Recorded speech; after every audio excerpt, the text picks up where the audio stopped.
ladies and gentlemen. Welcome to Retro Warriors, episode 326. Woo. As always, I'm your host, Justin Baker, and as always, I'm joined by resident old bastard, Chris Saturn. Hello. Hello, Saturn. Hi.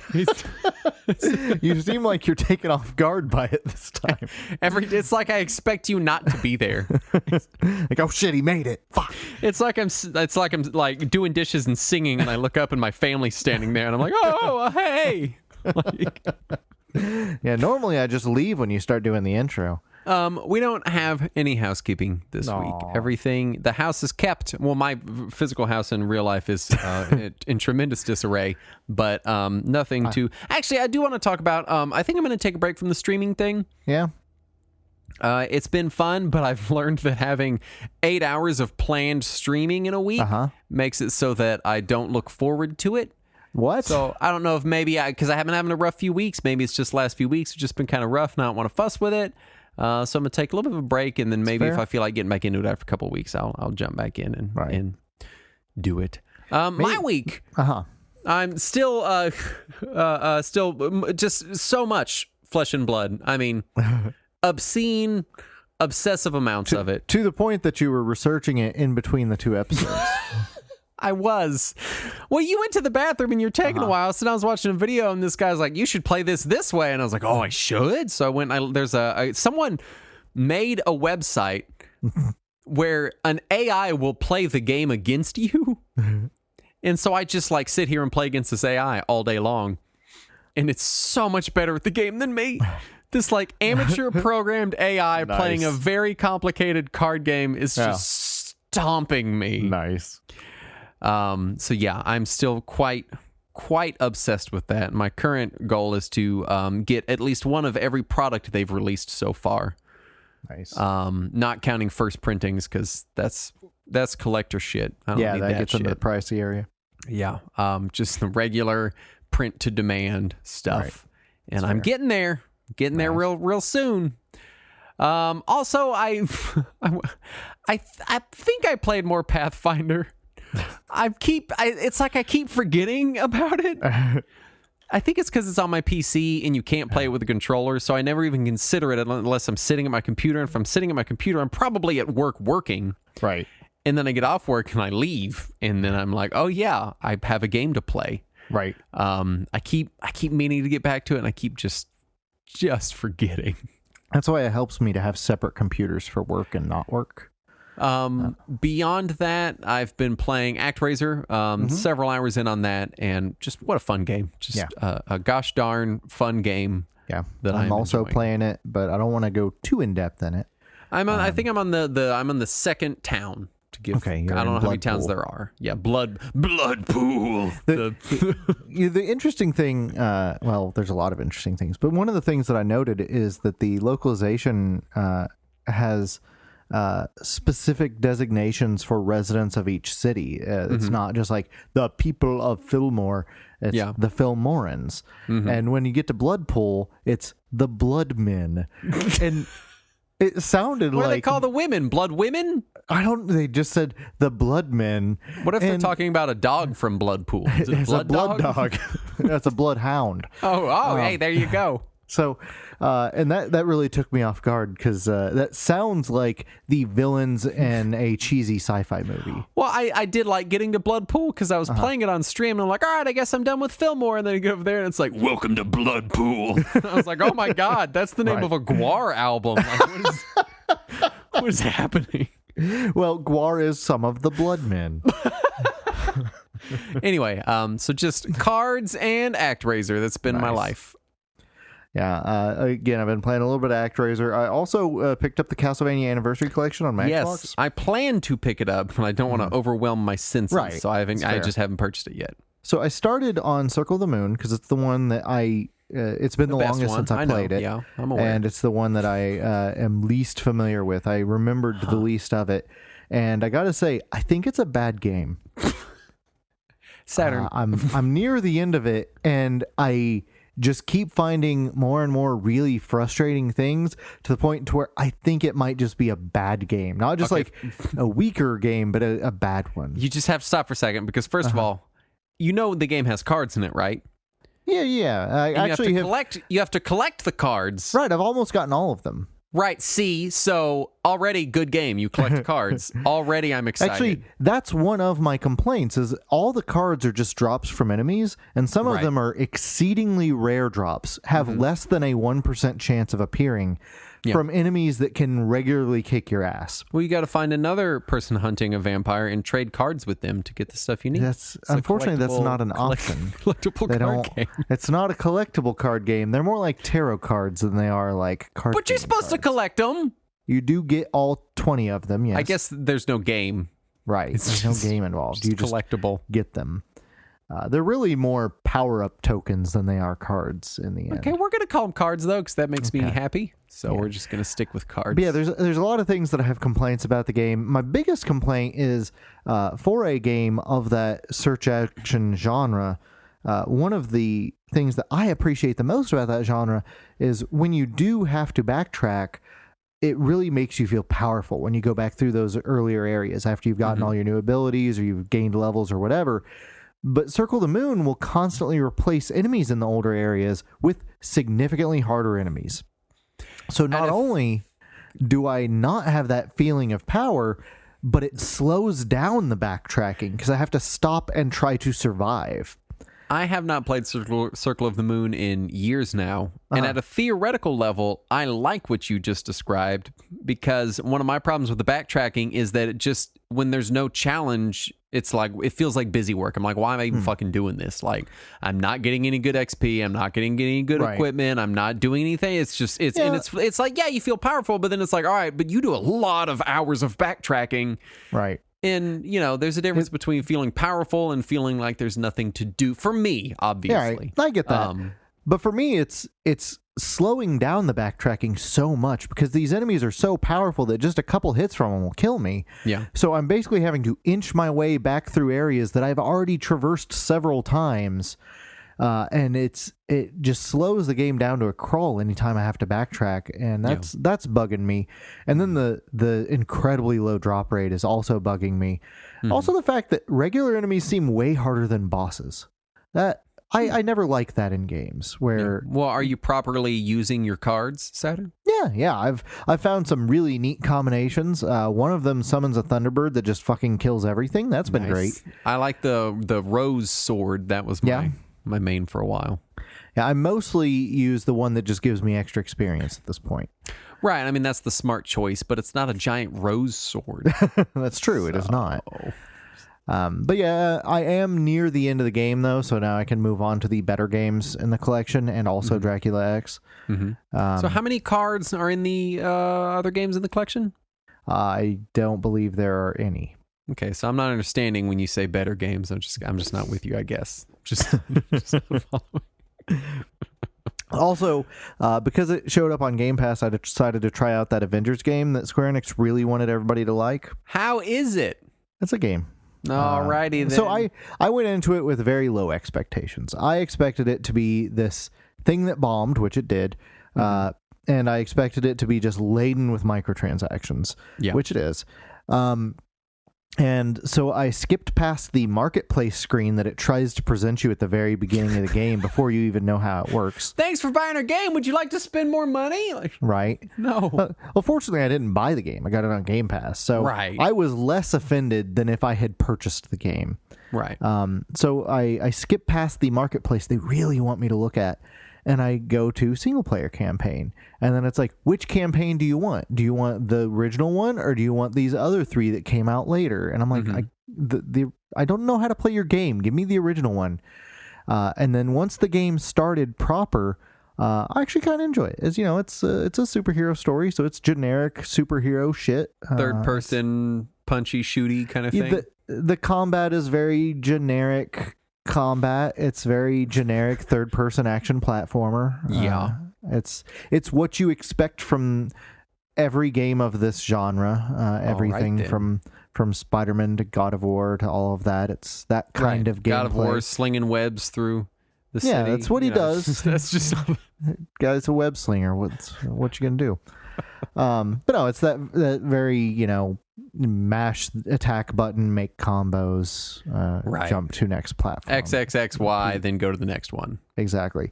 And it's fine. It's fine at that. And it has decent enough acting and direction and all that the story is, it feels like generic superhero story. So for what I expected from it, it is not bad. I would not... for the price that I paid, I'm fine with it.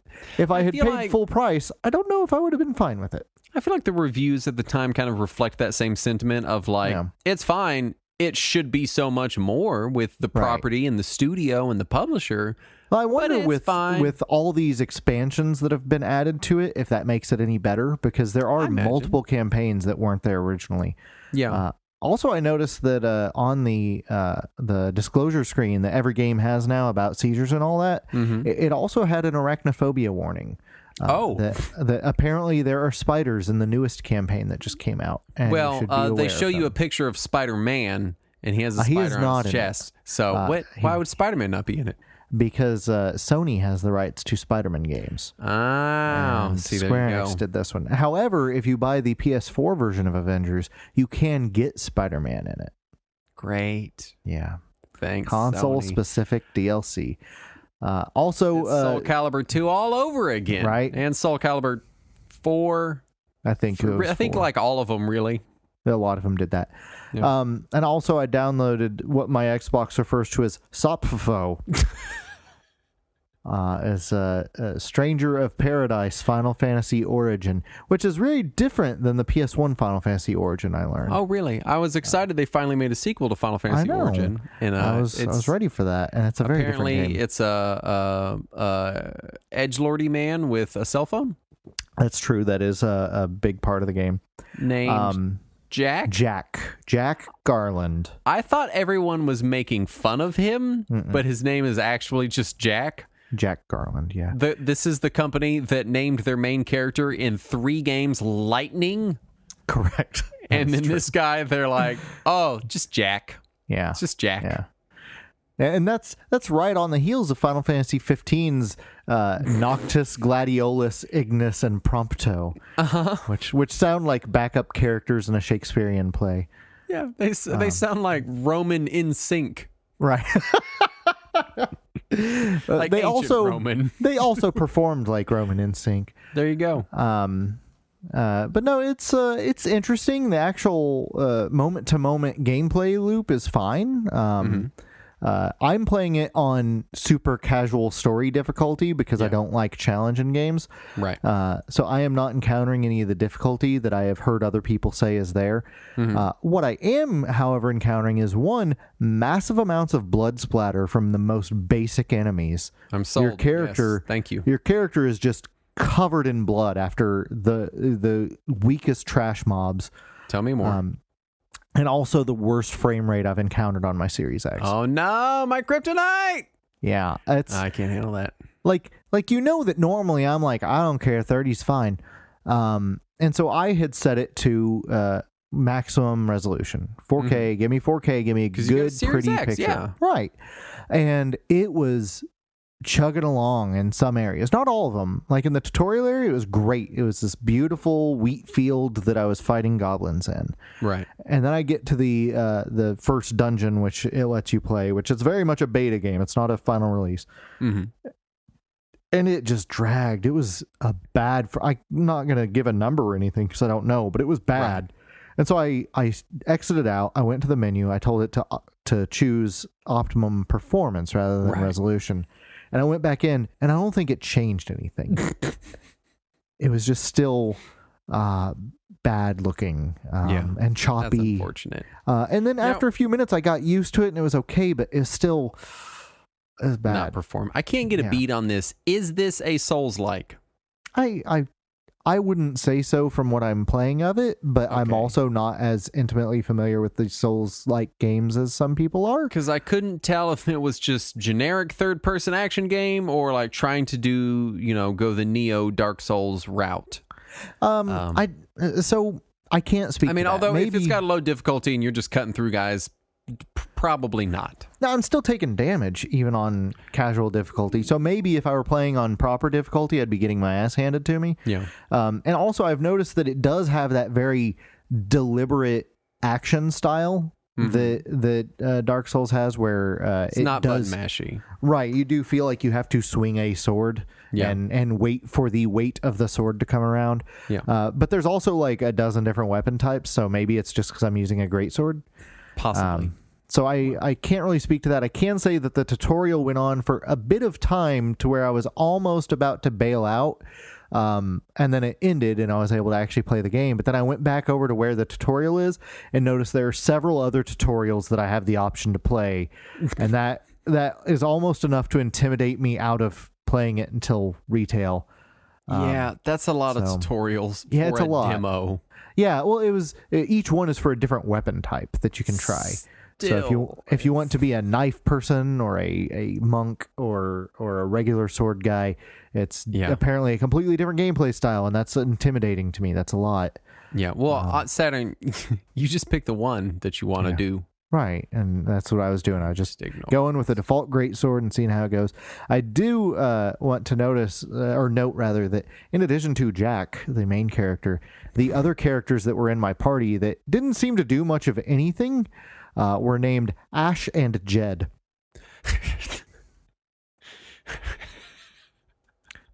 Like from the Beverly Hillbillies? Yeah. And they... Jed Clampett? And Jed looked like a young emo kid. And and Ash looked like he may have been a professional bodybuilder turned hairstylist. Excellent. Well, that's an interesting career trajectory. Indeed. And they're just hanging out with Jack, who looked brooding and pissed off the whole time. Upset. Yeah. Let's do some news. Okay. First up, Sony fixes internal clock battery issue in new PS4 firmware update. So that's good. Completing the perpetual Sony cycle of fuck you, I guess unfuck you, please praise us, why aren't you praising us, fuck you again, that they seem to be constantly stuck in. I was pretty worried about this one because it basically bricked every PS4 once its battery died. But that does seem to be fixed. Some people actually removed their batteries from their PS4s just to then apply this update and test it. And yes, it does in fact allow you to continue to play games, which is great news from a preservation standpoint. Yes. Crystal Dynamics is working on The Initiative. No, they're working with The Initiative. That's another company. They're working with The Initiative on a quadruple A quality remake of Perfect Dark. Oh, I knew you would love seeing that in there. Quadruple A? Uh-huh. What does that even mean? Fucking nothing. It means fucking nothing. Also, of all properties, Perfect Dark is the one? That's the one? Yeah, I heard somebody refer to it as 4A quality. Oh, 4A. Well, that's just less syllables than just quadruple. like we call it 3A quality. Right? And all the other ones is perfect. But yeah, seriously. So this company... This is dumb. This is David Cage level dumb. Like, also, it's up there. This company, The Initiative, I had to look them up because I had not heard of them. They are made up of former Crystal Dynamics employees. So Microsoft hired this group of former Crystal Dynamics employees to make a 4A remake of Perfect Dark, and they were like, we can't handle it on our own. Let's bring in the rest of Crystal Dynamics. I kind of hope it sticks just so that other companies keep adding A's to their quality rating on their games. This is a 19A quality in like a Disney game. In like a couple years, they're going to be like, new Call of Duty Dodeca A level quality, where we're like, what is fucking happening? It's just A's. It just looks like every game case is screaming. See, Square Enix was way ahead of this when they called that one Dissidia game Duodecim. They were way ahead of that game. There you go. Retrobit announces the Big 6 controller, a wired USB or 9-pin or wireless replica of the original 3-button Genesis/Mega Drive controller, but with 6 face buttons and no visible start button. Yeah, I didn't notice the lack of start button until I went back and looked at it today. Yeah. I was like, what? Where did they? Well, obviously Saturn. It's a motion-controlled start button. You just shake your You just controller. shake it. It's You just violently shake the controller. Alternatively, they have microphone controls. You can just shout at it. Yeah. Digital Eclipse is allegedly in talks with Capcom and Disney over a Marvel vs. Capcom 2 remaster/revival. Now, when I read this story, I read this as Digital Eclipse is like talking to them, bringing it up like we would like to do this. Is it more? That's what I have heard as well. Okay. They have approached both of those companies in an attempt to get this off the ground.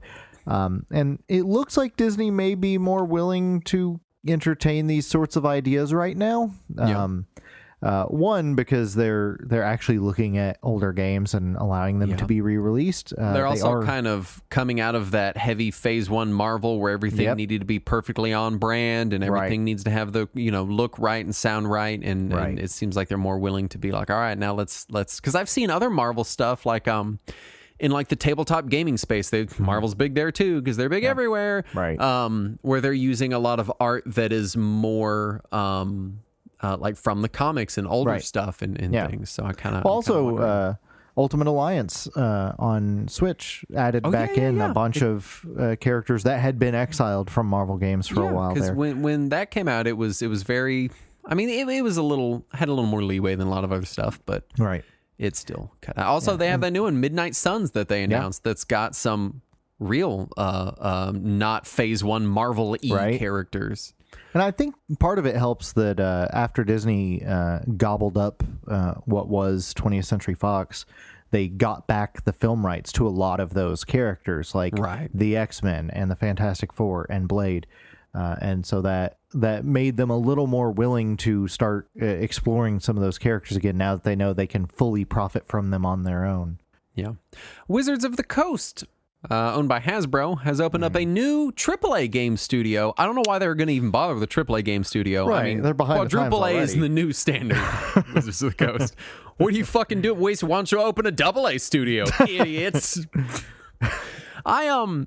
I'm pretty far outside of the Magic the Gathering game in general. I suspect this is probably going to be related to that because their arena stuff is doing so good. Well, don't they also own D&D? And they do own D&D. I don't think anything Wizards of the Coast owns is making nearly as much money as Magic the Gathering Arena. Also, D&D is coming up on what they're implying is going to be a new edition. So I kind of feel like they might kind of scale back support until that new one's out, and then have a big hard push for the new edition. That makes sense. Although I've seen it called a new edition, and I've seen it called a refresh. I don't know what that means. But yeah, so I just hit F5 a lot. And they used to make games. Wizards of the Coast has had, I mean, it wasn't AAA games, but I mean, they've done video game stuff before. Hasbro used to have a video game division, and they sold it to what is now Atari. Yeah. So. Netflix has acquired the game studio Night School Studio to assist with their movie into game to assist with their movies. Netflix can't make movies; they got to hire these other people to assist with their move into game production and streaming. Although we still don't know what that's going to look like. So we don't. And this is the company that made Oxenfree, I believe. Yeah. Konami releasing a 26-disc soundtrack to the Castlevania series this December through their Japanese web store. That's a lot of discs. 26. It's just bloody tears for 26 discs. They didn't continuous. They haven't set a price yet that I've seen. I imagine a lot. That's my guess. I would guess so too. I would expect to pay many hundreds of dollars before import fees. So yeah. Good luck. Oh God, can you imagine how much that would weigh? I cannot. TGS is happening right now. Maybe important stuff has happened. Maybe it didn't. I don't know. I bet you that Square Enix is showing Marvel's Guardians of the Galaxy, though. They did. They showed it both at their own section and in the Xbox section. I like that when we were speculating on TGS, we're like, yeah, they probably won't show that. It's TGS. They're going to show Japan-centric stuff. Right. But here they are with another trailer. Yeah. And finally, Blood Omen Legacy of Kain added to GOG, making it the first time the PC version has been available for sale in 24 years. Yeah. And I'm actually interested to try it. Yeah, a lot of people said that it was the better version compared to the PS1 version. Yeah. If you have not played it before, it is an overhead kind of... it's somewhere a mix between a Zelda game and a light RPG. So it's interesting. I really enjoyed it on PS1 back in the day. It always looked like Diablo-y to me, but that's just because when anytime I see anything isometric, I think Diablo. That's where that's just where my mind goes. Yeah. And I got the game on PS1 before we had a memory card. And that must have been fun. Oh, yeah. So I had to start over from the beginning every time, which meant that every time that I would grab the first item... You know how your complaint with Skyward Sword is that it tells you about every item every time? Yes. Well, in Legacy of Kain, he only tells you about them the first time you get them, but that meant I got them for the first time every time. So every time I would start the game, he would be like, "The Heart of Darkness," and then feel the need to tell me all about it. I forgot what I was going to say, so let's talk about the topic at hand. My bad. Just completely spaced. This week we're talking about our personal histories with Sega. Yeah. So I do want to give a kind of a note on scope here, because this is obviously a new type of format. We're not sure how it's going to work. We're not sure if it's going to be good or not. Yeah. A lot of this stems from the fact that just about any time one of our personal histories comes up in the Discord, it turns into this big long discussion of how we apparently lived in alternate realities. Right. Even though we're only a few years apart in age. Yeah, 7 years, I think. It seems like my trajectory compared to your trajectory is just so dramatically different. Right. That we hope that, it doesn't come across as us just wanting to talk about ourselves for an hour, which is what it is. Make no mistake. But we're hoping it comes across more as just kind of exploring different perspectives and how things may have looked to different people. Because we also grew up not far from each other. That's the other important thing. Is it's not, if someone grew up in a different country or whatever, 50 miles or so. Yeah, and it's like, all right, well, obviously it was different for you, but you tell me things sometimes, and I'm like, you grew up like in the same city metroplex as me. Like, how is it so different for you? Right. Yeah, I sometimes wonder when you tell me about how things were in your childhood. I'm like, did you live in like a boarding school? Was it all robots? What's going on? It is weird. So let's just start. We're gonna go chronologically by era and just kind of talk about what those eras were like for us, vis-a-vis Sega, obviously. Because I will be the first to admit that I did have a pretty strange trajectory with Sega. Exactly, yeah. And one that, according to you, does not reflect the planet I lived on at the time. Correct, yeah. It certainly doesn't reflect popular culture of the era. I don't know if it's a Mork from Orc situation. For any 60-year-olds listening, that joke was for you. I loved that fucking show. I'm apparently 20 years too young for it, but whatever. So yeah, we're just gonna jump into it. Let's talk beginning with Sega from their beginning up to 1986. Obviously, I was -2 in 1986. Yeah, so this is pretty much me time. So I was pretty young at the time too. I was very young at this point, and like the most I remember of Sega at all at this point was just occasionally seeing their name. Like I remember we had Frogger, and the Frogger cartridge for Atari is made by Parker Brothers because they used to make video games, and the logo says Frogger by Sega. Of course. And I never knew. That classic Sega game Frogger. Right. Well, Sega distributed it in the U.S. and thus licensed it out. So even though it's not a Sega game, it was called Frogger by Sega. And so I did see it there, and I had no idea what it meant. I just thought it was weird words, and I barely could read at the time, so it was especially weird. And then also we had Zaxxon on Commodore 64, and I played a ton of that, and it starts with the Sega logo. Well, the Sega text at the beginning. They couldn't quite process a whole fucking logo on the C64. And then also one of our neighbors had a little Coleco Zaxxon mini arcade machine, and I played some of that. But that's probably as much as I encountered Sega in my very, very, very young childhood. Just kind of aware of them as a brand in a general sense. Like saw the word, didn't quite know what or why it was there.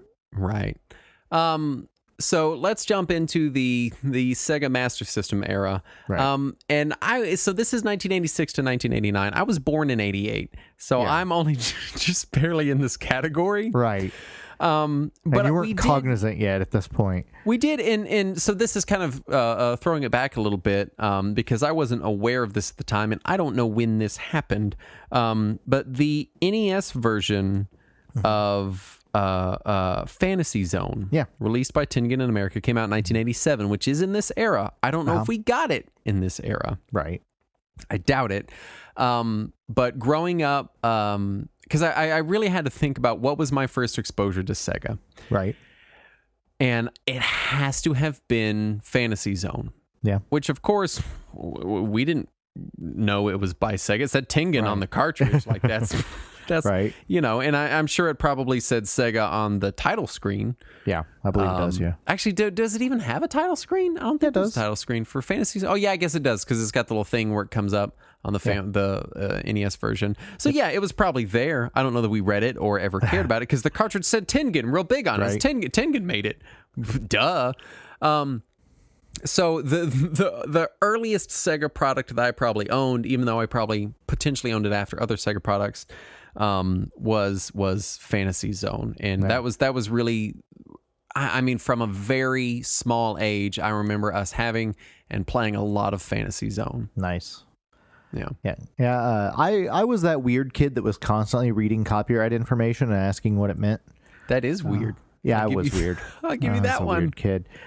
So I did look for things like that, but I didn't play a ton of Sega games on NES. I never encountered a Master System in person, not during its life anyway, not until after the Genesis had already come out. I've still never seen one in real life. Yeah, to date. Yeah, they're out there, but they're not common around here.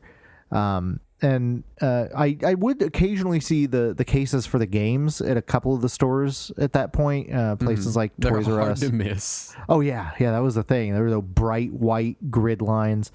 And that, like, I think Toys R Us carried them. Maybe Walmart or Target or Sears or somebody might have also carried them. But I, at the time, just assumed it was just more like an Atari or an Intellivision or a ColecoVision than it was like an NES. Right. When I just saw these weird white cases. I played some stuff on NES that was from Sega, stuff like Shinobi and Afterburner. But I didn't own any of it that I can remember at the time. So we just occasionally would rent it or play somebody else's copy. However, me and my brother were both pretty big fans of Outrun when we would go to the arcade. We would play a bit of that, and we'd both just laugh like idiots whenever the car would flip over because, we're kids and that's the funniest shit that can happen. Right. And because of our love of Outrun, we ended up buying Rad Racer on the NES because we just assumed it was basically the same game, and it almost is. Let's talk early Genesis and Mega Drive era. This is 1989 to 1991. So this goes up until I'm 4 years old. And I believe in this era and bleeding into the next era was when my grandmother owned a laundromat. And because I remember when I was very little, I want to say kindergarten, and I would go do my half day at kindergarten, and then I would go to my grandma's laundromat for the rest of the day, where my mom was either working or my grandma was working, and just hang out and eat Zero bars and listen to my Ninja Turtles tape and play with my Light Bright and take naps in the bathroom because that was the only quiet place in a laundromat. I mean, they would it was a private in the back bathroom. It wasn't the public. They were like, go lay down in the bathroom. Watch out for the homeless people. Being a late 90s or a late 80s, early 90s laundromat, it had arcade games. Right. And I this could just be a fever dream it could have been the thing. I mean, she had many arcade games, and they would rotate in and out. I remember she had two that I loved that she kept the whole time that I remember being there, which was the pole position. It was a sit-down pole position. Nice. And there was a Dino the Dinosaur egg machine. Weird. That, like a little, I got what you're saying. You go up, you put a quarter in, and Dino spins and makes Flintstones noises, and it pops the egg out, and it's got a spider ring in it or whatever. Right. And I would want to go get stuff out of that all the time. And of course, you know, I assume my grandma would let me play with the toy for a little bit, put it back in the egg, and stick it back in the machine. You know.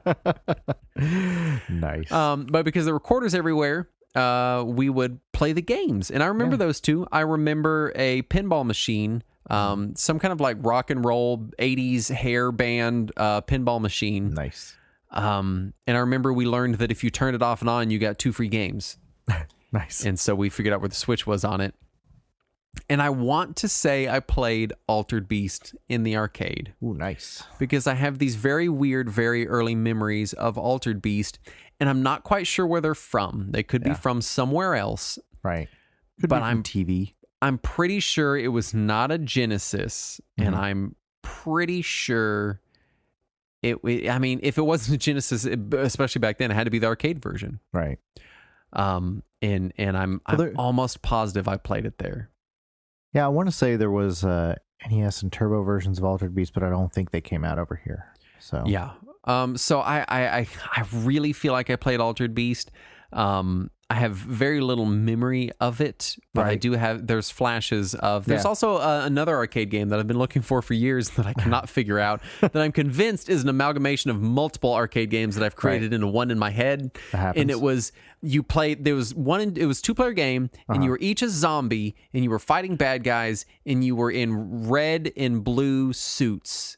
Like, I don't know. I'm convinced in my head that I've converged Double Dragon and Michael Jackson's Thriller in my head. Yeah, they're basically the same. You know what I mean? Let's be fair. So I'm imagining Michael Jackson in the suit, you know? Yeah.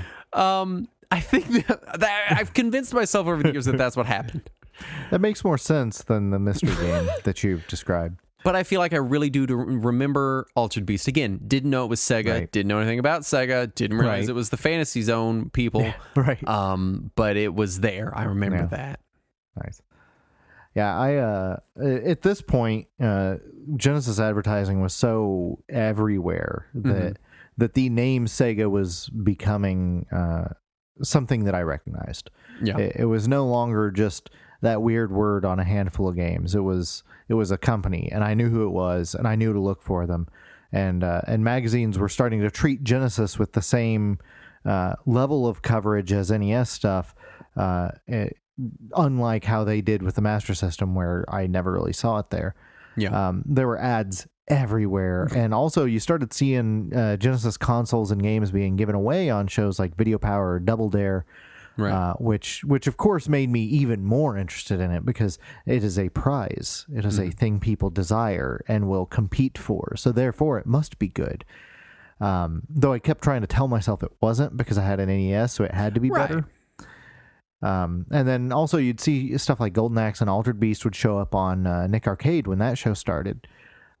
So, you know, I was starting to see Genesis stuff and Sega stuff. It was starting to permeate into my life.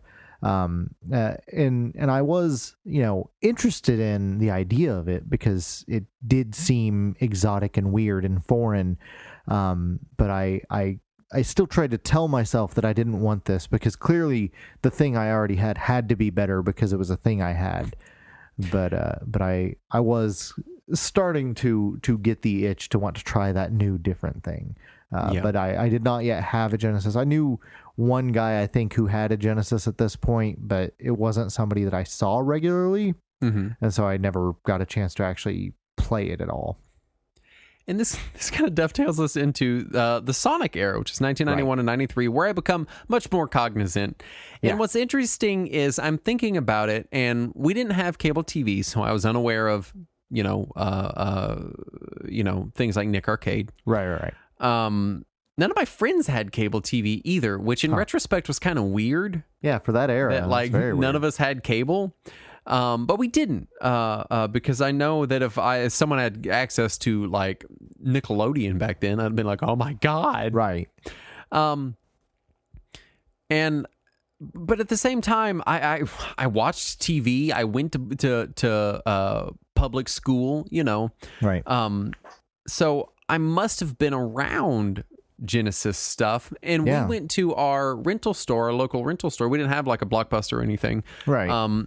Religiously. Yeah. I mean, every single week, because for Right. people that are younger than me, that's what everyone Yeah, went to the all of video us did store that. literally every week. Right. That's what you did.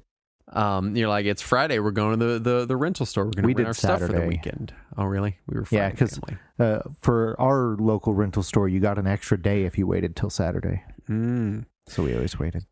And I vividly remember the layout of my rental store, to the point that I still have dreams about it, and it has the correct layout in my dreams.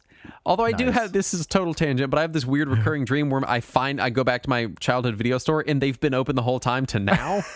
And they just sell random shit to get by, like gum and packs of Pokemon cards and like Bitcoin and like whatever they're like trying everything to stay alive. Oh, you mean like movie trading company? Yeah, like movie trading company. And so, but what's funny is I don't ever remember seeing Sega stuff in my video store. That's crazy. And it makes me wonder, because my first thought is, well, they must not have carried it. But then my next thought is, how ridiculous is that for this era when Sega was destroying Nintendo Right. in sales, for them to not carry it? Now, they were local. It was a small video store. It was locally owned. And I kind of wonder if maybe they saw the Sega stuff and they're like, we already got Nintendo stuff. We don't need Sega stuff too. There's a chance, and maybe the Genesis didn't quite reach the threshold in that community that it did in my in town. the rest of the world, that it just didn't merit them buying games for it. And I wonder how much that drove, because even as a kid, we didn't go to stores to buy our video games. Right. Get them which used from the rental store or whatever. Yeah, you can use from the rental store or the pawn shop at the end of our block. Buying games new in a box was not a thing in my house until N64. That's we would about when we started doing it too, yeah. Yeah, we would occasionally get one, but I remember like we didn't even own any NES game manuals. And I remember like one day I saw one in a box and I was like, what is that? And they're like, what's a Nintendo game? And I'm like, why? It doesn't just come like just the cartridge? In the little sleeve, like a VHS tape, like just in its little cardboard sleeve, And so, because my next thought was, obviously I went to Toys R Us and stuff, so I probably would have seen they were Genesis definitely stuff there. But I think in my head, not having it at my rental store, which in the pre-internet era really cuts you off from whatever it is, you know? Especially if you weren't also picking up all the magazines and stuff. Right, and we weren't, and we have a couple of issues of Nintendo Power from this era with my brother's name on them, so I know we had a subscription at some point. Yeah, but obviously Nintendo Power never even acknowledged Sega, and so it really is this thing where even after Sonic arrived, they crafted this. Because I think about it in my head. I'm like, you had this pretty, I don't want to call it textbook, but you had a pretty like general awareness of Sega. You were aware of Sonic. It was like this cool, weird new thing, and you knew that it did well and that a lot of people had it. I feel like that's pretty in line with what most people I talk to remember Sega being like. But I had this weird, like, insulated Nintendo-centric thing where if you were in the Nintendo bubble, you couldn't see out of it. Right. And it was so bizarre to me. When the Dreamcast came out, I was like, why is everyone, in which we're jumping ahead. I'm not going to jump ahead. But in this Genesis era, that's the only reason I can think why I was still pretty well unaware. I might have seen them here and there, like at toy stores and stuff, but I probably mentally would have lumped them in with any of the other weird consoles that were on the market, or the VTech computer things that were on the market, or whatever other electronic toy. Because you got to keep in mind, 1993. I'm 5 at my oldest. Yeah. And so it's just, they're just electronic toys to me. They all get lumped in. It's toys are toys, Yeah. For me, it was obviously very different. Because there were ads, especially by the time Sonic came around. There were commercials on pretty much every cartoon I watched about, like, because for a couple of years before that, there was already the Nintendo Don't commercial that that Sega had aired pretty aggressively on Saturday morning cartoons and stuff. And then when Sonic showed up, there were Sonic commercials everywhere. I remember it was heavily on The Simpsons. You would see Sonic commercials, and also on a handful of the cartoons I was watching at the time, you'd still see Sonic commercials. And this is also just barely touching on the in going to the next section, the Deke cartoon. Sonic they cartoon, did end up having the cartoons as well, which I don't know if I watched in its original run, but I know I watched because for years to me Sonic was a cartoon character. Yeah, well, Deke put out 2 Sonic cartoons. Right. Well, the same time. I only saw the younger kid, the goofy one version. Yeah. Right. Yeah. But yeah, we ended up getting our Genesis console when Sonic 2 came out because they did this promotion. Sonic Tuesday. Yeah. Well, it was a little after that.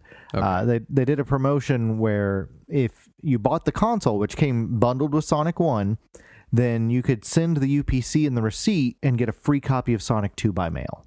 Right. And that was a big enough deal. Century. Right. That we were finally like, okay, we'll spend the $99 or whatever and get a Genesis.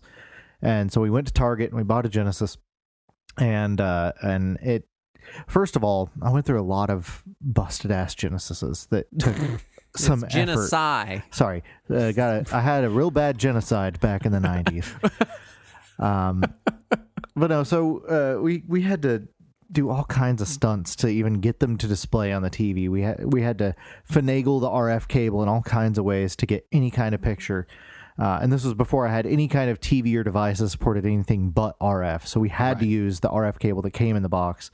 If you wanted a better quality picture, you had to buy a separate cable. So we just used RF, and it was such a pain to get that connection to work. But when we did, we played a ton of Sonic, waiting for Sonic 2 to arrive, because it took them 8 weeks to get me that copy. And man, for young me, that was the longest 8 weeks. I was so anxious for Sonic 2 because all the commercials told me how much better it was. There's a Fox and there's 2 players. It is much better. It is much better. So during the time to wait, I learned that 1, I'm not very good at Sonic. And 2, the video store didn't have nearly as many Genesis games as they did NES and Super NES games. Because we didn't yet have a Blockbuster in town. We ended up with one shortly after this, but we just had our little local video store still. But I did rent just about every Genesis game I could get my hands on that had any kind of characters that I was even remotely familiar with. So stuff like Shinobi and Ghouls and Ghosts and Castle of Illusion and Quackshot and Spider-Man and Tasmania. I made sure to rent all of those. And also anything that I saw heavily advertised in magazines. So Kid Chameleon, Streets of Rage, Columns, Strider, Toe Jam, and Earl. All of those I managed to rent in that 8-week period.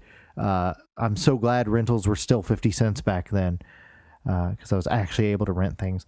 The first non-Sonic game that we purchased for the console was because my mom was really wanting to play something on the system, because she did not like Sonic at all. She fucking hated it. And so we went to Funko Land, and she said, I want a game for the Sega that's like Dragon Warrior. And they sent us home with Phantasy Star 2 with that thick-ass manual.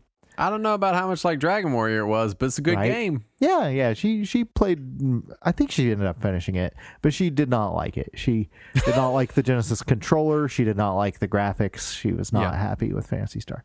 But we were one of the only households that I knew that had both the Genesis and a Super NES. Everyone else I knew was either one or the other. And the upside to that was that I could get recommendations for both from my friends. If they were a Genesis person, they would tell me what Genesis games to get. If they were a Nintendo person, they would tell me which games I hadn't played yet were worth getting. So that was exciting. But it was also weird to be the one split console household in our area. Let's jump into the late Genesis era. This is 93 to 95. Now, for me, this is prime Super Nintendo time. Yeah. I got my Super Nintendo, I want to say 94. Oh, that's real late. Yeah. So we got it when I was about 6. Okay. Because I remember, I do remember getting it. but also I have my Christmas tape from 1995, and I watched it, and we are getting Genesis and NES games. You're getting Genesis? Not Genesis, pardon me. Super Nintendo and NES games. Okay. Because that's where I got my copy of Mickey Mouse Capades. Oh, yeah. Because I'm in the video like, Mickey Mouse Capades, yeah! Wow, that was an old game by that point. Yeah, well, Game. I was 6. They were giving me kid stuff. Right. And so that would imply to me that we still have to be fair, the NES didn't leave our television until I don't even know until I still had an NES hooked up to at least one TV in my house until I moved out. I guess 98 would have been when the NES left our television. And that was only because my parents got divorced and my mom moved out, and I don't think we didn't take the NES. It stayed with my brother. That's unfortunate. Which means it probably still stayed hooked up. And then just a few years later, I went out and bought my own, and it has it pretty well remained hooked up until my late 20s. Yeah. I still in this later Genesis era, I did not hear one whiff about anything like 32X, Sega CD. Not even like the whole Mortal Kombat Genesis versus Super NES, any of that? I played my first tournament fighting game. I rented it I bought it at a Blockbuster in the 2000s. Holy shit. It was Street Fighter 2, the original version. Oh, wow. The shitty one on Super Nintendo. Well, it's not shitty, it's just dated. I was in high school when I bought it, and for some reason the Blockbuster near us had Super Nintendo games, and it was like $4. And I was like, all right, I'll get this. And I played it, and I was like, that's pretty fun. Like, I had maybe played them here and there, just at a friend's house or something, but I never sat down and put time in on one and enjoyed one playing them. So I can tell you I was unaware of Street Fighter and Mortal Kombat at this era. And a lot of this has to do with my brother too, because he's older than me and was obsessed with Nintendo games. Right. And he didn't like tournament fighting games, so we didn't have any. And I just played what he had. Right. And thankfully, he liked good games in addition to me liking Mickey Mouse Capades. Yeah. So still no Genesis, no Sega CD, no 32X for me in this era. I was also totally unaware of the multimedia consoles going on. Right. Which was a big deal that we don't even have time to get into. Right. Yeah. So we had our Genesis for a little while at this point, and we had started to build up a library, and I started to find some of the better games that I really enjoyed on there. I still tended to prefer the Super NES over the Genesis just because I'm a big JRPG guy, and that's the Super NES was the console for that. You didn't have Crusader of Sinti, and I didn't. I always wanted to get Crusader of Sinti. You can't get it now. No, it's way too fucking expensive. I did have all the Phantasy Stars on Genesis though, and those are good. Well, 2 of them are good. We still had our Genesis, and we mostly used it for fighting games. Whenever somebody would rent Mortal Kombat, we'd always rent the Genesis version, just because it had blood, so it was better. Right. That's the definition of better, is it has blood, just like that new Final Fantasy game. Mm-hmm. We did rent a Sega CD a couple of times, which, man, that was a difficult conversation with the parents, because Blockbuster would require you to put down a deposit of the entire price of the console. Yep. And that's a lot of money. So they would just write a check to Blockbuster for that, which that took a lot of begging and pleading. But then they would give it back to you when you returned the console, so long as you didn't destroy it. Right. So we did rent it a couple of times, and I got real hooked on Lunar when we rented it. So I was a fan of that. But aside from that, the Genesis kind of became my least favorite of the 3, because I was playing more Super Nintendo and TurboGrafx. But it was neat. It was different enough that it always kind of felt like it was like looking at the alternate language version of something. Yeah. And so I would sometimes pick up games, rent games for the Genesis that I had already played on Super NES, just see if it was different enough and see how the controls were different. But I would generally lean toward the Super NES versions. So the Genesis basically became a system for exclusives. If it was a game that was exclusive on Genesis, we'd play it there. But otherwise, we mostly played them on Super NES, aside from the random fighting games, just because of the 6-button pad. Yeah. But it was not our preferred console. The 32X and the Sega CD didn't sell you? Man, that was all expensive, man. I couldn't afford that back then. That's true. Let's talk Sega Saturn era. This is 1995 through 1999. Yes. Sometime in this era, in the 95 to 99 era, I went to stay at a cabin with my family, my dad's family, in the woods, and they had a Genesis there in the cabin. Yeah. I remember, because I remember thinking how weird it was, and we played a bit of it. Like, it wasn't ours, it was just in the cabin. You could tell someone just put it in there, like, for kids to have something to do. Right. I feel like there was Sega 6-pack. Nice. I feel like there was Sonic, and I remember playing it and being like, this thing is so weird. Also in this era, I went to my cousin's house, and he had a Sega Saturn. Yeah. So I was kind of introduced to both at the same time. Weird. Which is very strange. And I remember not knowing what the hell it was. And he also had Mad Magazine. And it was just an enlightening time all around. But I remember he showed me Nights into Dreams. Nice. Because I remember going over there and him being like, it's amazing. It's the greatest thing ever. It's by Sega. And I'm like, it's Fantasy Zone, people? And he's like, you got to check it out. And he turns on this game. And I'm like, so what do you do? And he's like, you just fly through rings. And I'm like, oh. And this is better than my N64 is what you're implying. Nights is pretty good though. And then after that, my brother got a Dreamcast, but we'll talk about in the Dreamcast era. But I mean, I feel like this is when I have memories of Sega hardware as Sega hardware, not just that weird thing I saw that one time. Yeah. Right. Yeah. We had this was during the era when we had the most extra people living in our house. Mm-hmm. My siblings would constantly bring over people that had been kicked out by their families and needed a place to stay, and my parents would just let people move in with us. And so we often had 3, 4, 5 extra people living in our house on top of the 5 of us that were the family. Mm-hmm. And at one point we had this extra young family living with us. It was like a 19 and 20-year-old couple that had a newborn child. Mm-hmm. And they were taking one of the bedrooms in our house. So, it was, they would help out with stuff and I would help them and all that. It was a weird little symbiotic relationship that everybody had with so many people living in the house, but they had a Saturn, and they got it pretty shortly after release. And they kept it in their bedroom, so I didn't have full access to it, but occasionally they would bring it into the living room and let me check it out and play weird things like a stall or Clockwork Knight or Three Dirty Dwarves and just be like, well, this is what the weird side of gaming is. And in exchange, I would let them take my N64 or PlayStation into their room and play some game that they wanted to play. So there was this this back and forth, and it was neat. It was also during this era that I got my Sega CD. And it was just before Funko stopped carrying them. So we ended up getting the console for, I want to say it was $15 or $20. Yeah.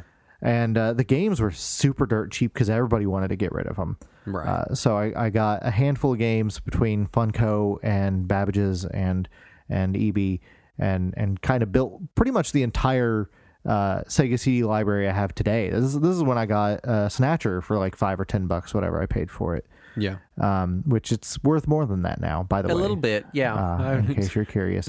And then that family ended up moving out, and they ended up buying themselves a PS1 and an N64. So they sold me their Saturn. That was the first Saturn that I owned, was their old one, which it later ended up getting sold. And I've since apparently ended up getting 5 or 6 since then, because I still have 2 after recently selling 2. I don't know how that happened. Yeah. Let's talk Dreamcast. This is 99 and 2001. Now, I told my Dreamcast story on the Dreamcast episode we did recently, but to recap, my brother is my half-brother. He has an extra set of grandparents, and they bought him a Dreamcast pretty close to launch. Yeah. And it came with a bunch of stuff. Yep. And he showed up, and I was like, oh, yeah, Sega, the people that did that weird clown game and the thing in the cabin, right? I get it. I know Sega, the cartoon, Sega, Sonic, the cartoon character. Right.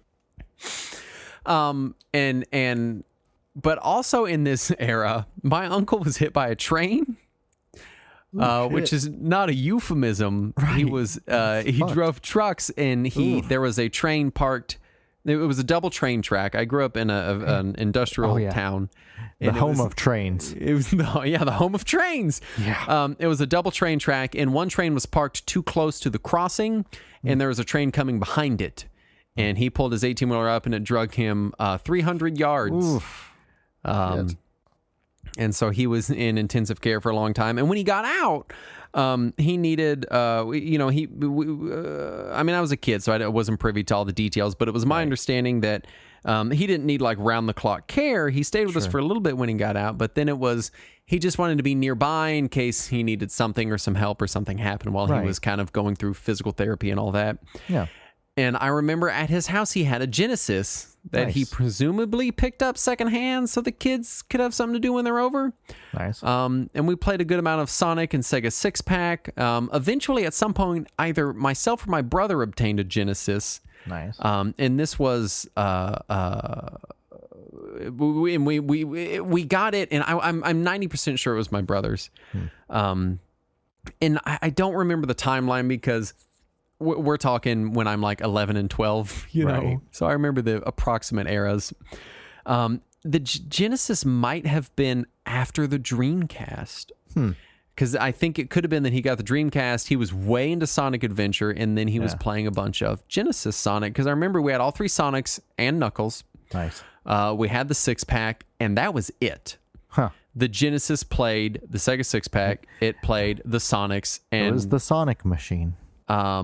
That was it. Also, and I forgot about this, just before this is the pre-Dreamcast era for me. So this is like, 98, 99. My stepmom entered my life, and she had a Sega Game Gear and a bajillion games for it. So all of a sudden, I'm showered in Sega. My brother's got a Dreamcast. There's a Genesis in my house. My stepmom has this weird not Game Boy that sucks. Oh, man. When the Game Gear showed up, a couple of the kids in my school ended up getting one.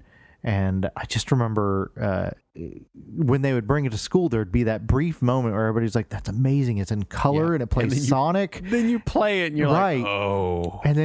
And then you're like, well, it's kind of blurry, but, it's probably fine. And then its battery would die during the demonstration, and then they would have to whip out those 6 batteries that would last another 2 hours. So it was weird. So I'm kind of showered in Sega and Sonic stuff. It has become a full driving force in my house, and it's become a thing. But it still mostly was that weird non-Mario stuff my brother did. I was still playing my N64. And I played Genesis, not a ton though. It just was that secondary thing. Now, when the Dreamcast was announced, I was a little worried just because of how the Saturn had gone. Right. So my initial thought was, I'll just wait till I can get it used. It's going to show up eventually. But the pre-release hype was pretty massive, and it was hard not to feel some of that hype. There was that one episode of South Park where Cartman brags about getting a Sega Dreamcast, and that was the point where I was like, shit, maybe I do need to get a Dreamcast. But I didn't. Cartman said it, right? He seems I have to get one. He always seems like he's smart, right? Oh shit. Yeah. And so I didn't get one immediately, but one of my friends got one pretty soon after it came out. Yeah. And he would bring it over, and we would all play Soul Calibur, or Marvel Cap 2, or Street Fighter 3, or Last Blade, or Mark of the Wolves. So we played a ton of fighting games and nothing else when he would bring it over. I didn't play anything other than fighting games on it until I bought my own. Yeah. And by the time I got it, it had already dropped in price because I paid well under $100 for it. Yeah. I don't think they had been formally discontinued when I bought it. But we did a whole episode on all that stuff. Right. But it was also during that era that I got my 32X for dirt cheap. I think I paid like $10 or $15 for it. But it was already really hard to find games for the Saturn and the Sega CD and the 32X at this point. Mm-hmm. So I would just kind of have to, like, when me and my friends, because I was already wrapping up high school in this era, so my friends and I could all, drive about on our own. So we would go hit up the used game stores, the Funko Land and the Software Etc. and the one GameStop that was around, and we would try to find stuff for my Sega CD and my Saturn and my 32X. And whenever we would ask about it, they'd be like, "No, are you stupid? we're not going to have that." And then every now and then they'd be like, "I have this one Saturn game. Do you want whatever this is?" And, Panzer Dragoon Sega. I don't know, $10. Here you go. Have a good day, kid. Oh, I got another one. Magic Knight Re-Earth? No, I bought that directly from Working Design's web store when it was on sale for like $40. But no, a handful of them I did get, that were pretty decent. Like I got my copy of Resident Evil at Software Etc. And they were like, I don't know, Saturn game, $10, whatever. So I got a few of them that way, but man, it was hard to find games already. I wish I had gotten more when they were still available, but they were still so expensive then. Yeah. And this brings us into the post Dreamcast. Sega's moved to third party 2001 to 2010-ish, sort of. Sure. And this is prime Sega time for me. This is when Sega became a major driving force in my life. This is when Sega was a company I cared about. And this is what I'm talking about with these different trajectories where for a lot of people, I feel like this is where Sega kind of dies. Fell off, yeah. And they come back in different ways with different titles and stuff. Right. But for a lot of people, they're like, oh yeah, Sega died with the Dreamcast. For me, it's when they started to live. Suddenly they were on my GameCube. Yeah. And Sega made good shit on my GameCube and my Game Boy. Yeah. You had the Sonic Advance games. Those were good. You had the Sonic Adventure 1 and 2 DX on GameCube, which I played. I played a ton of Sonic Adventure 2 DX. I loved the game. And you also had a little bit later in this era, I got an Xbox, which had even more Sega stuff. Oh, yeah. So all of a sudden, I wasn't late to the party. And with GameCube specifically, I was excited. I had Monkey Ball. I had Sonic. I played the crap out of them. Oh, yeah. I was getting Sega games on my Game Boy Advance. And then I get my Xbox, and Sega's there too. Right. And all of a sudden, Sega is not, they're no longer that weird other hardware company. They're this company that's on all these systems I already have and love, putting out really good games. Oh, yeah. And so this is when Sega really became a company I cared about, a company that I wanted to explore their back catalog and pay attention to things and see what they had. And I was excited for new stuff coming out. Yeah. And it was weird because this is also when I'm kind of hitting the age where we've got high-speed internet. I'm conversing with other people, outside my community. And I'm starting to realize that there is a lot of like, oh no, now Sega's dead kind of discourse. Right. And just being like, what are you talking about? They're all over my GameCube, So I feel like I assume that's what your voice sounded like at the time. Yeah. It's not my GameCube. Would you like fries with that? And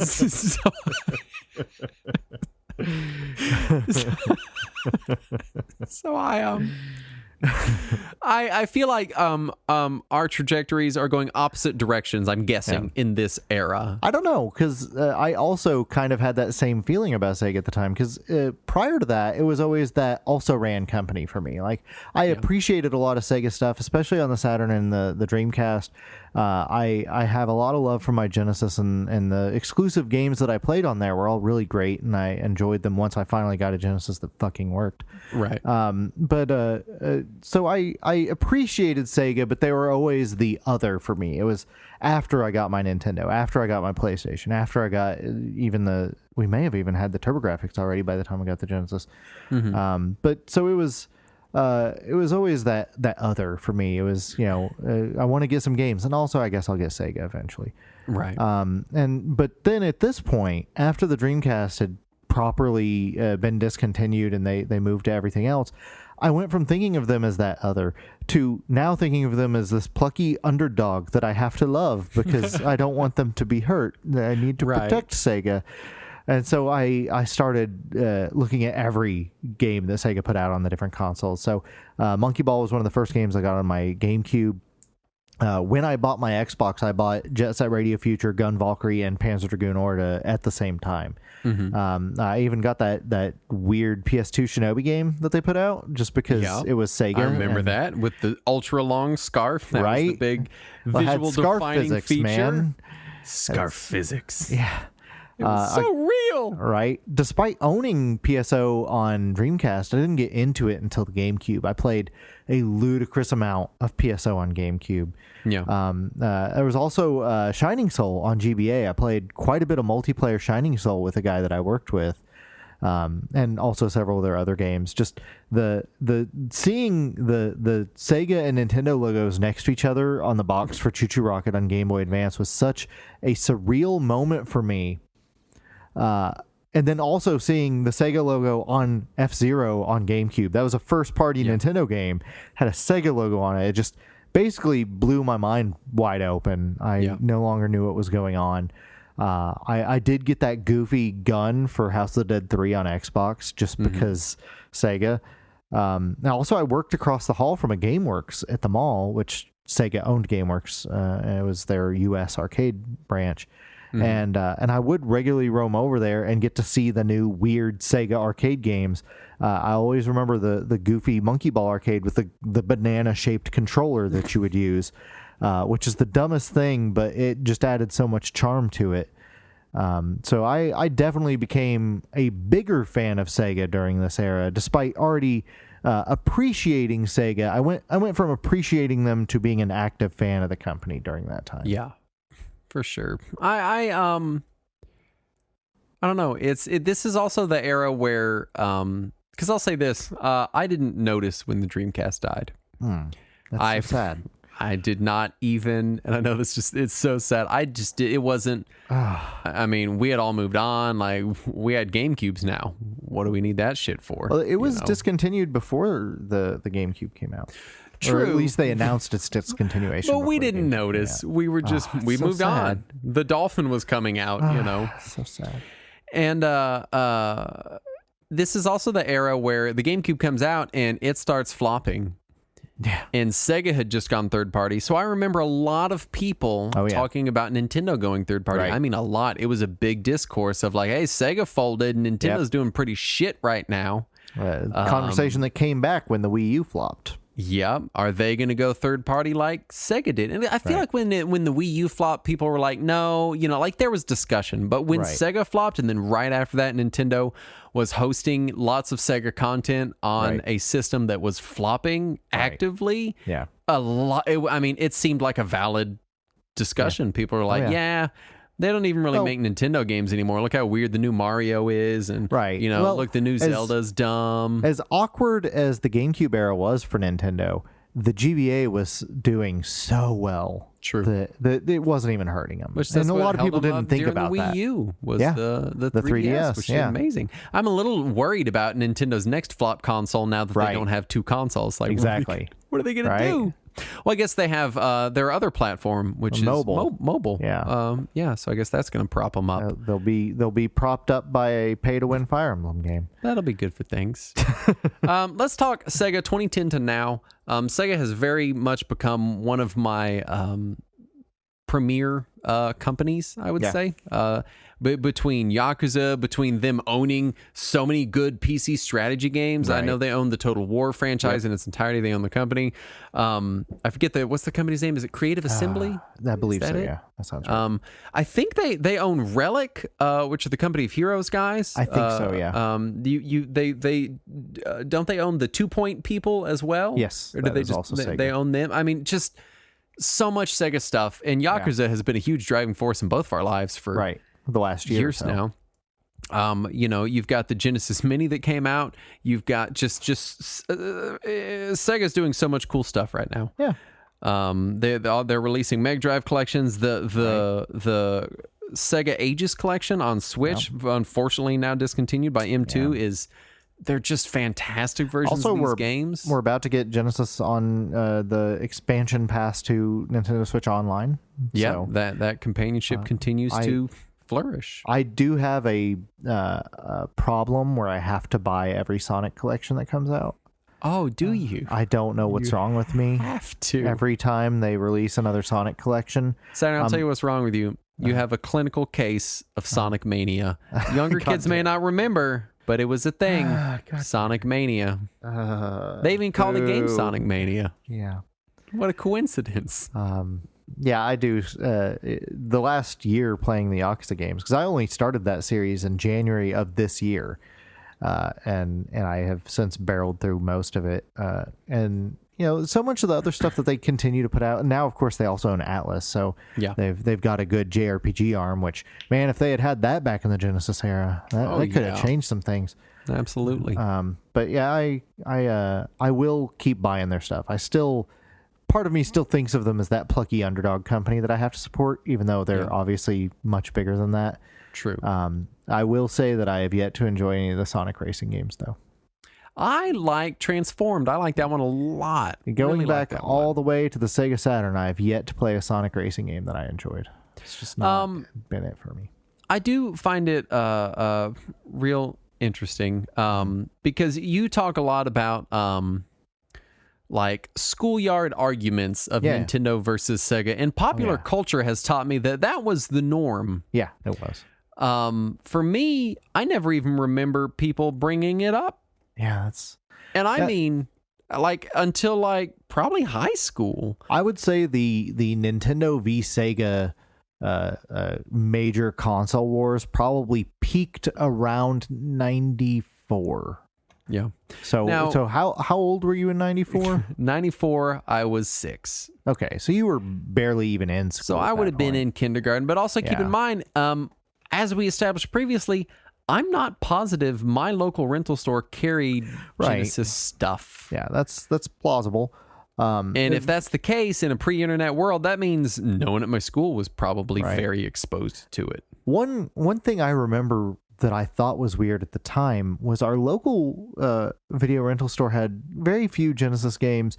Once we got a Blockbuster, we had plenty of Genesis games. But until then, one of the grocery stores in our town, because we had a Brookshire's, and Brookshire's had a video rental area in the front, which was so weird because our other grocery store didn't have that. Which was not, for people that don't remember the rental era, that was not uncommon. Grocery stores would rent stuff out all the time. A lot of Kroger's and Albertsons and stuff like that had them back then. And the Brookshires in town did. And they had way more Sega games than our local video store did. Yeah. But they also wanted like $5 for a rental versus the 50 cents at my video store. So we didn't rent any of them, but I would always look at them and be like, look at all these weird games that are on the Sega.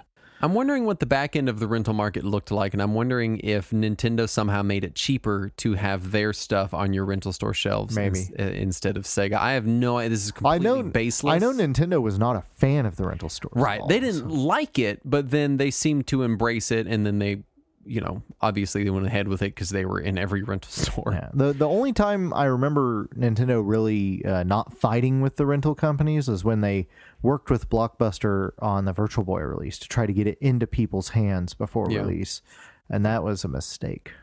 Oh yeah, so I kind of wonder about that, but it's interesting. Like, until the Dreamcast, Sega just was not a driving force in my little childhood. So weird. Like, at all. And then all of a sudden it rained down upon me, and then everyone went, oh yeah, and we don't care about it anymore, it's dead. And then the GameCube came out, and they were like, nah, just kidding, here we are. That 2-year window when Sega was really prominent. Yeah, it's weird that they became so important to me when they were on their way out the door, essentially. Yeah, and they're probably their darkest years. Yeah. You know, which obviously they rebounded, but it just, I don't know. I can't explain it. I do also wonder if, and now that I have a child, I can see this. If we didn't have a lot of money growing up. And I didn't have very many friends, and I especially didn't have very many friends in middle school. So I wasn't exposed to a lot of what other kids had. Right. You know, I only had a couple friends, and my best friend, we had more than they did. Yeah. And so I wonder if some of it was also my parents being like, look, we bought them the Nintendo and the Super Nintendo. And I remember when the Super Nintendo came out, we were like, we'll never ask for another video game again. This is the best video game they ever made, and they're never going to make a better video game. We got to get it. Right. And I do wonder if some of it was my parents kind of shielding me from, you know, Sega marketing and playing Sega, because they see it and they're like, oh shit, no, don't let them play that thing, because we got a different thing. We just bought the thing like 2 years ago. Yeah. You know, I could definitely see that. And also, my brother was in special assignment classes from a very young age, so he had effectively no friends. And he had a very rough time of it in school. But what that meant was we didn't have a lot of kids coming in and out of our house, either me or him. That's fair. Because I feel like a lot of your exposure to Sega came from older kids, from your older siblings in and out of your house, you know, and they're going to be more in tune with like, hey, you know, what's going on in the popular culture, what's coming out, what video games are here, than, you know, me and my brother would have been. Yeah, the older kids, my older siblings' friends, they were all about sports games on the Genesis. That was basically their life, was playing Madden or NHL on the Genesis. So it's and for me, I did not give two shits about sports games. So that was not a selling point for me. And that may have been why I didn't prefer the system as much as some other people did during that time, just because I didn't care about all the sports games they were putting out. Right. Anyway, that's the majority of our personal histories with Sega. It's pretty much all of it. That's everything. Hopefully you liked this. Yeah. I'm interested to see if anybody, because I'm openly admitting that my trajectory is the weird one here. That's true. If anyone shares my trajectory vis-a-vis Sega and how they kind of came into my life, I'd be really interested to hear other people that are like, yeah, my rental store didn't carry Sega either. I didn't know what the fuck it was, you know. And granted, I grew up in a pretty small town. Right.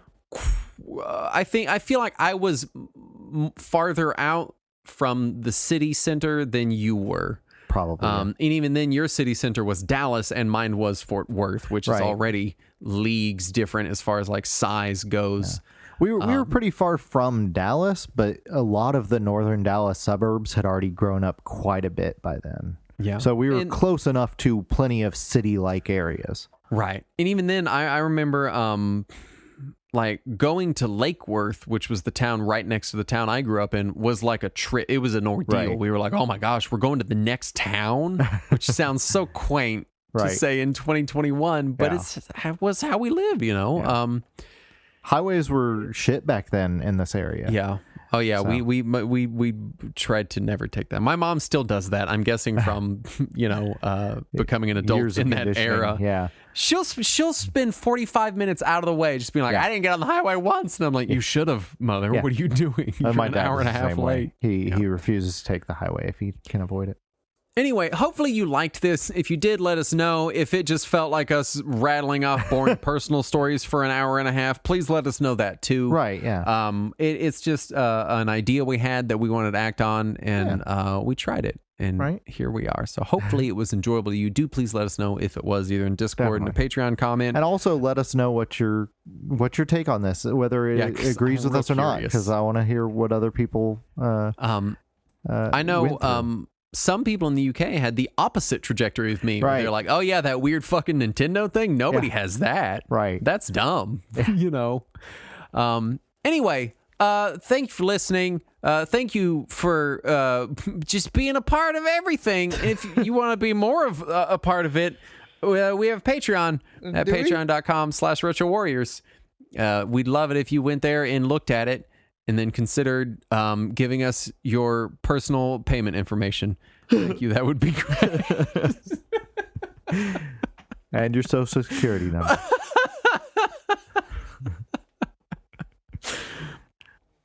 Anyway, do please rate and review the show on whatever you listen to us on. It does help out with visibility. Indeed. And we want to thank the following specific patrons for all that they do for us, starting with Slick Rick. And Ridley Scott's mom. Sphincter says what? Millie's homemade ice cream is the best ever. Saturn is secretly Skizzle Man. Am I? Logan Sharp. Ivan Cervantes. Chris Forbes. Eric G. And Nick Brown. Are all the people we want to thank for their support.